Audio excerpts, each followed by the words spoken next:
En las 5 heridas que impiden ser uno mismo, la autora y terapeuta Lise Bourbeau explora cómo las experiencias emocionales de la infancia dejan heridas profundas que moldean nuestra personalidad, comportamientos y relaciones en la vida adulta. Basándose en la conexión entre el cuerpo, las emociones y el alma, Bourbeau identifica 5 heridas principales: el rechazo, el abandono, la humillación, la traición y la injusticia. Cada una de estas heridas, según la autora, se manifiesta en máscaras que adoptamos para protegernos, pero que terminan alejándonos de nuestra esencia auténtica. A través de ejemplos prácticos y ejercicios de autoobservación, el libro ofrece herramientas para reconocer estas heridas, sanarlas y recuperar la libertad de ser quienes realmente somos. Capítulo 1. La creación de las heridas y las máscaras. Desde nuestros primeros momentos de existencia, incluso desde el vientre materno, comenzamos a experimentar situaciones que nuestra alma sensible interpreta como amenazas. Lise Bourbeau nos explica que entre la concepción y los aproximadamente 7 años de edad, se forman las 5 heridas emocionales fundamentales que marcarán nuestra forma de relacionarnos con el mundo: el rechazo, el abandono, la humillación, la traición y la injusticia. Estas heridas no necesariamente provienen de grandes traumas, sino que a menudo se generan a través de pequeñas experiencias cotidianas que el niño, en su fragilidad emocional, vive como profundamente dolorosas.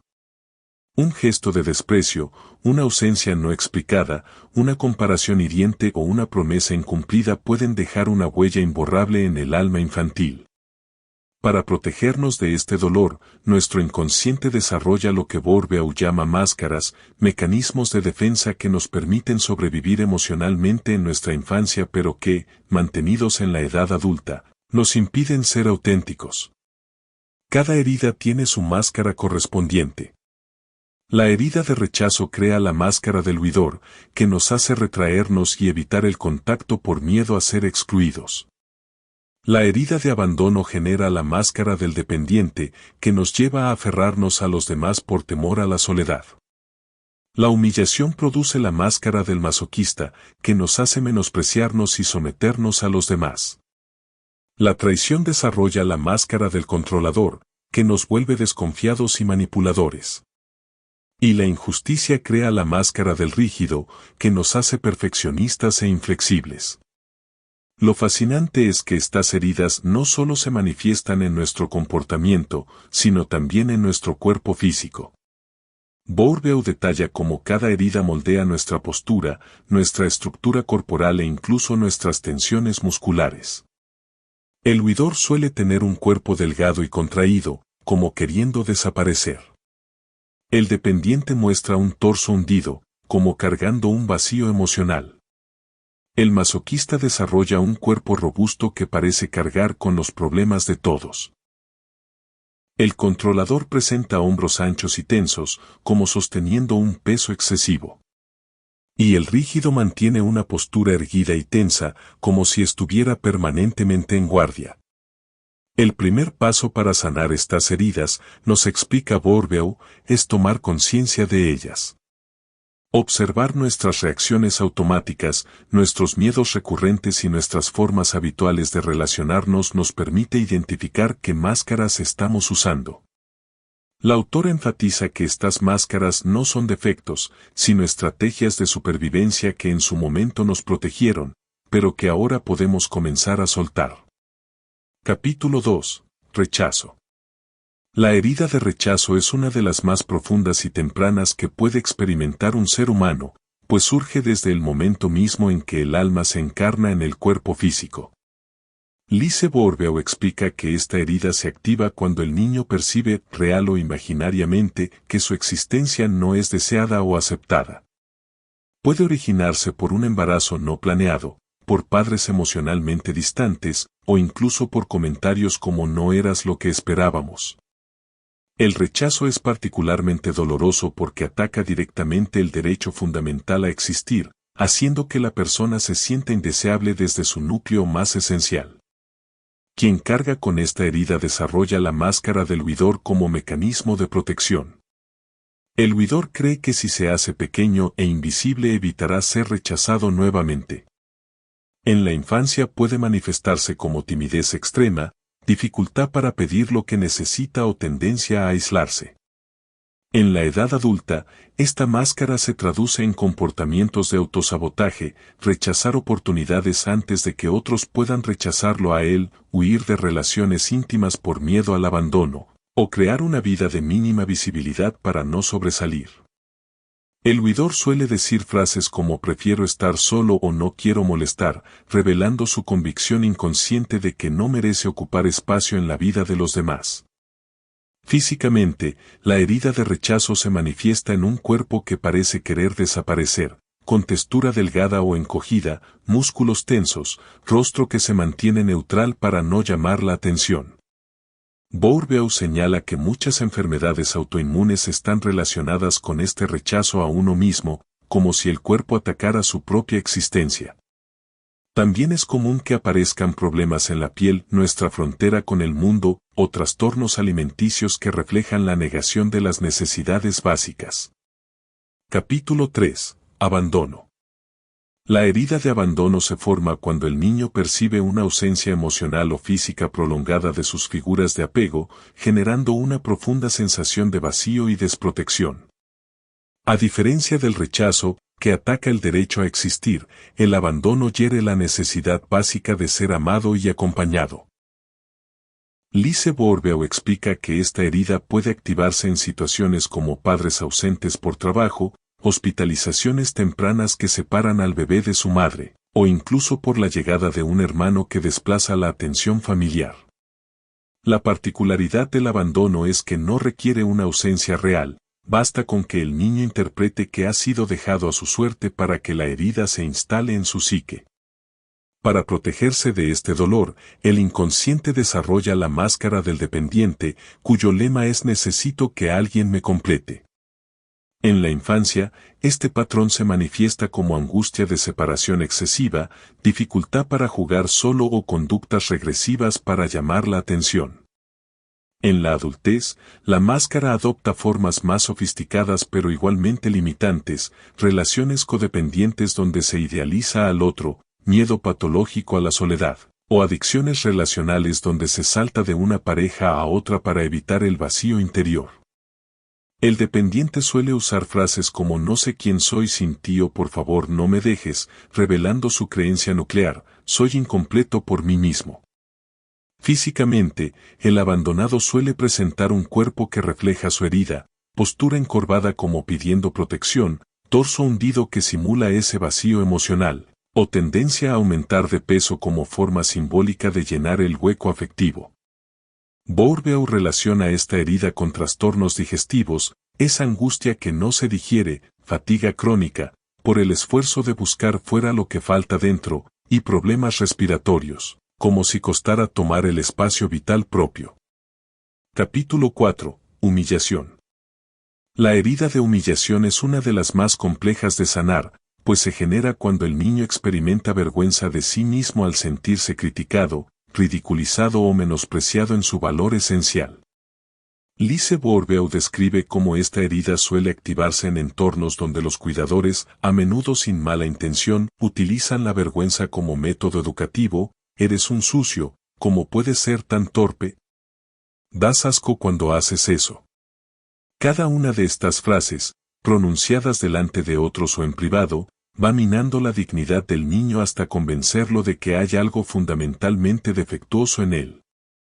A diferencia del rechazo, no debería existir, o el abandono, me dejarán solo, el mensaje nuclear de la humillación es soy indigno de amor y respeto. Como mecanismo de defensa ante este dolor, surge la máscara del masoquista, que adopta dos estrategias aparentemente opuestas pero complementarias. Por un lado, busca redimirse mediante el sacrificio extremo. Si sirvo lo suficiente, quizá me amen. Por otro, puede desarrollar conductas autodestructivas que confirman su supuesta indignidad. En la infancia, esto se manifiesta como niños excesivamente complacientes que cargan con responsabilidades de adultos, o por el contrario, como conductas provocadoras que buscan castigo.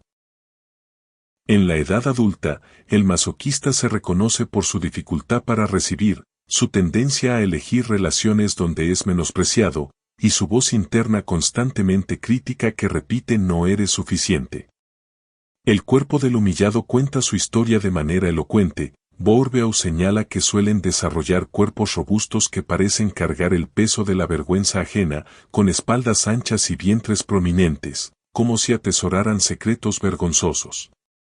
Problemas de espalda, trastornos alimentarios compulsivos y tensiones en la garganta, por las palabras no dichas, son comunes.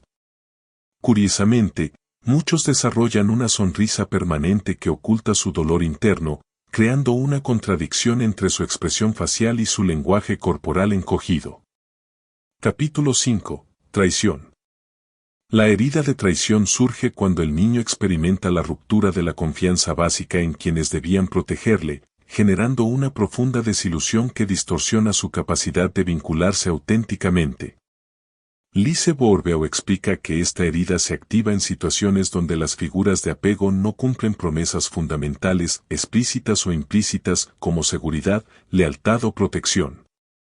Puede originarse por padres que manipulan emocionalmente, si me amaras, harías esto, que rompen constantemente su palabra, o que exponen al niño a secretos familiares que lo obligan a tomar partido.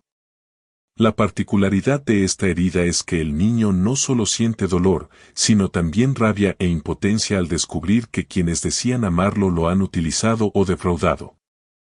Para protegerse de futuras traiciones, el inconsciente desarrolla la máscara del controlador, cuyo lema es nunca más seré vulnerable. En la infancia, este patrón se manifiesta como niños prematuramente desconfiados que cuestionan a los adultos o que intentan dirigir a sus pares en los juegos. En la adultez, la máscara adopta formas más sofisticadas pero igualmente agotadoras, necesidad obsesiva de prever todos los escenarios, manipulación sutil para asegurar la lealtad ajena, o perfeccionismo extremo como forma de evitar críticas. El controlador suele usar frases como solo yo puedo hacer esto bien o si quieres algo bien hecho, hazlo tú mismo, revelando su creencia nuclear, no puedo confiar en nadie. Físicamente, el traicionado desarrolla un cuerpo que refleja su hipervigilancia, hombros tensos que parecen cargar el peso de todas las responsabilidades, mandíbula apretada por la rabia no expresada, y una mirada penetrante que escudriña las intenciones ajenas. Bourbeau relaciona esta herida con problemas digestivos, esa indigestión ante lo inaceptable, dolores de cabeza por sobreanálisis constante y tensiones en brazos y manos, como reflejo del deseo de controlar todo lo que toca. La sanación de la traición requiere un delicado equilibrio, aprender a confiar sin ingenuidad y a soltar control sin caer en el desamparo. Bourbeau propone ejercicios específicos como hacer listas de personas que han demostrado ser confiables, para contrarrestar el sesgo negativo, practicar la delegación progresiva de pequeñas tareas y trabajar la expresión saludable de la rabia, a través del deporte o el arte. Cuando el controlador entiende que su fuerza no reside en dominar todo, sino en saber elegir en qué confiar, incluyendo su propia capacidad de recuperarse ante desilusiones, la máscara comienza a transformarse. Así emerge un ser capaz de intimar sin miedo, que comprende que la vulnerabilidad no es debilidad sino valentía, y que la verdadera seguridad nace de la coherencia con uno mismo, no del control sobre los demás. Capítulo 6. Injusticia. La herida de injusticia se despierta cuando el niño percibe que su entorno es frío, rígido o arbitrario, donde sus necesidades emocionales son ignoradas o castigadas sistemáticamente. Lise Bourbeau describe cómo esta herida suele generarse en ambientes donde los cuidadores son excesivamente autoritarios, donde las demostraciones de afecto son escasas y condicionadas, o donde se exige perfección a cambio de amor. El niño que crece en este contexto desarrolla una profunda sensación de impotencia y desconexión emocional, acompañada de la creencia de que el mundo es un lugar hostil donde debo ser perfecto para merecer un poco de bondad. Para protegerse del dolor que produce sentirse incomprendido y no visto, el inconsciente desarrolla la máscara del rígido, un personaje que se esfuerza por ser impecable, controlado y autosuficiente, evitando a toda costa mostrar debilidad o vulnerabilidad. En la infancia, este patrón puede manifestarse como una madurez precoz, un exceso de responsabilidad o una dificultad para jugar y relajarse. En la adultez, el rígido se reconoce por su perfeccionismo obsesivo, su miedo al error y su resistencia a pedir ayuda, convencido de que debe resolver todo por sí mismo para evitar nuevas decepciones. Frases como nadie lo hará tan bien como yo, no necesito a nadie o los sentimientos son una debilidad delatan su herida oculta, no puedo esperar justicia ni comprensión, así que mejor no siento nada. Físicamente, la herida de injusticia se refleja en un cuerpo tenso, erguido y poco expresivo, como si estuviera permanentemente en guardia. Bourbeau señala que estas personas suelen tener músculos contraídos, especialmente en la espalda y el cuello, una respiración superficial y movimientos calculados, como si temieran perder el control en cualquier momento.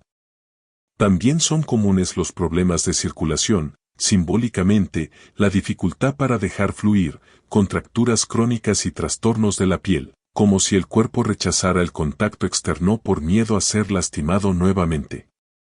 La sanación de esta herida implica un trabajo profundo de reconexión con las emociones reprimidas y el desarrollo de la autocompasión. Bourbeau propone ejercicios como permitirse ser imperfecto a propósito, cometer pequeños errores y observar que el mundo no se derrumba. Practicar la vulnerabilidad compartiendo necesidades o inseguridades con personas de confianza. Desarrollar flexibilidad corporal, yoga, danza o estiramientos, para romper la armadura física. Reconocer y expresar la rabia contenida de manera saludable, entendiendo que es legítima ante las injusticias vividas. Cuando el rígido logra ablandar su coraza, descubre que la verdadera fuerza no está en el control absoluto, sino en la capacidad de fluir con la vida, aceptando que a veces habrá injusticias, pero que ya no necesita desconectarse de sí mismo para sobrevivir. Así, la máscara se transforma en autenticidad, permitiendo que emerja un ser humano íntegro, capaz de defender sus límites con firmeza pero también de abrirse al amor y la ternura, sin miedo a ser herido nuevamente.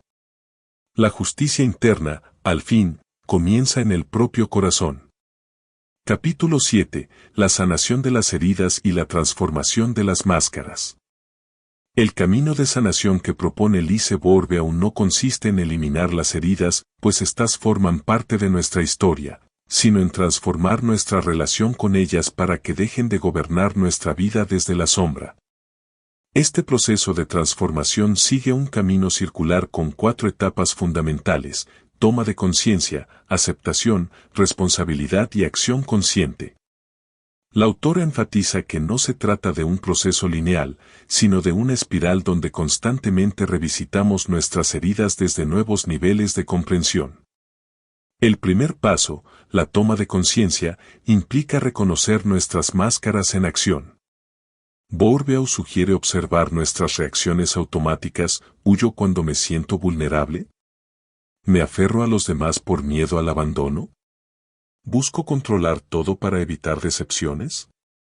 Estas preguntas nos ayudan a identificar no solo nuestras heridas dominantes, sino también cómo hemos organizado nuestra vida alrededor de ellas.